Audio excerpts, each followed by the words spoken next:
Halo sob, balik lagi di YouTube channel Karawatch. Nah, kali ini singkat aja aku mau bahas soal baterai Sony dan Murata.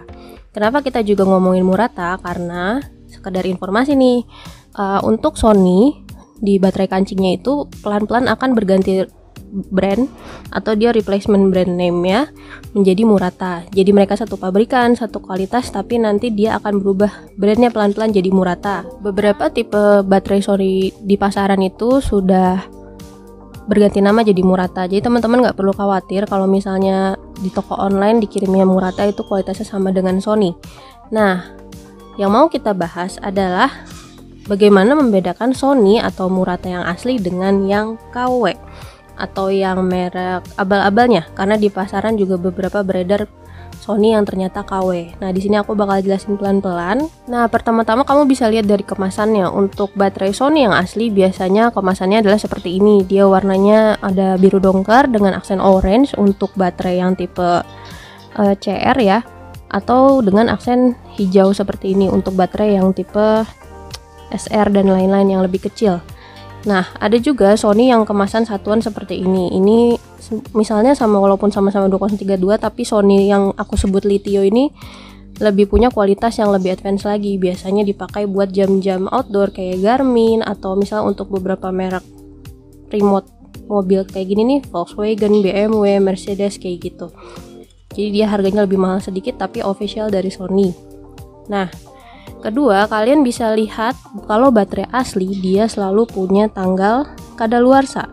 Jadi di sini kayak use by 2028. Kemudian untuk yang ini juga ada tanggal kadaluarsanya di bagian atas 2029. Nah, kalian bisa tanya ke sellernya, ini kadaluarsanya kapan.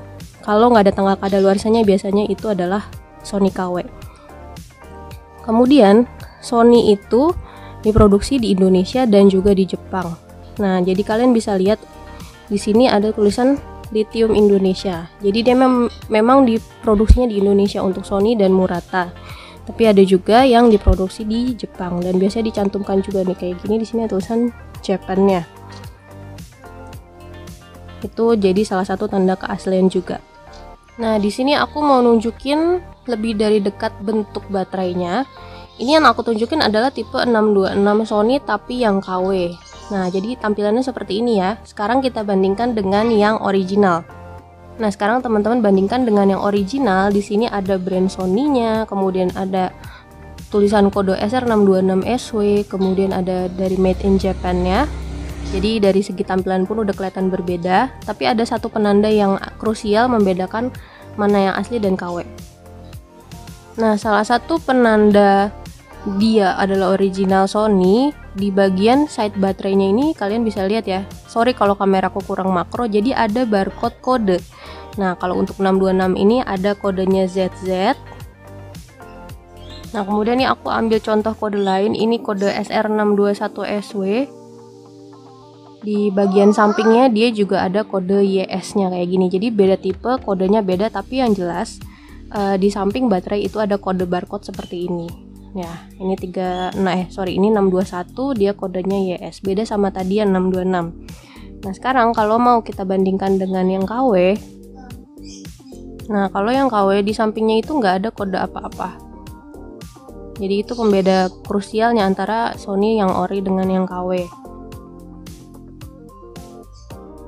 Ada beberapa sumber yang bilang kalau baterai Sony ori itu bagian belakangnya ada sedikit pendar warna kuning gold kayak gitu. Tapi menurut saya sih itu bukan ciri otentik itu Sony asli atau bukan, karena kalaupun belakangnya emang hitam itu bukan karena dia nggak ori, tapi karena dia udah expired. Ini contohnya. Nah, ini baterai Sony original, ada kode barcode-nya di sini, tapi dia sudah expired.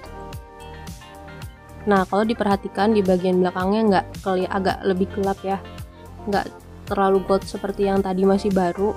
Jadi pengamatan kita kalau misalnya warnanya lebih hitam itu lebih ke tanda dia udah expired, karena memang di sini udah expired nih, bulan ini dia expired. Jadi tetap kalau mau tanda krusialnya melihat mana Sony asli mana palsu, lebih baik dari barcode-nya aja, bukan dari warna belakangnya. Nah, untuk yang tipe koin atau tipe CR itu kalian bisa lihat ada kodenya juga, tapi di bagian belakang, bukan di bagian sisi ya. tapi di bagian belakang seperti ini. Untuk bagian depannya itu dia ada lambang Sony, tipe, dan dimana dibuatnya. Nah, pertanyaan selanjutnya, sebenarnya baterai yang grade-nya tidak original atau grade-nya grade rendah itu bisa nggak dipakai buat jam tangan? Kalau ngomongin bisa atau enggak, jelas bisa sebenarnya. Apalagi kalau misalnya jam tangannya yang mesinnya mesin standar biasa, itu oke-oke aja pakai jam tangan baterai jam tangan biasa atau yang KW seperti ini gitu. Tapi kalau jam tangan kamu jam tangan branded, itu sayang banget kalau pakai baterai jam yang bukan original. Kenapa? Karena baterai jam original itu nggak ada jaminan bahwa dia nggak akan bocor, kemudian tidak ada jaminan voltasenya stabil, dan kalau voltasenya nggak stabil berarti nanti akan efek ke mesin jamnya. Sepengalaman kita nih, kalau misalnya jam tangan branded misalnya Casio, Alexander Christie, Fossil itu pakai yang KW, oke dia menyala, tapi mungkin akan bertahannya nggak lama. Fossil misalnya itu pakai yang KW paling cuma 3-4 hari mati lagi gitu, karena dayanya nggak stabil, nggak sesuai dengan mesinnya.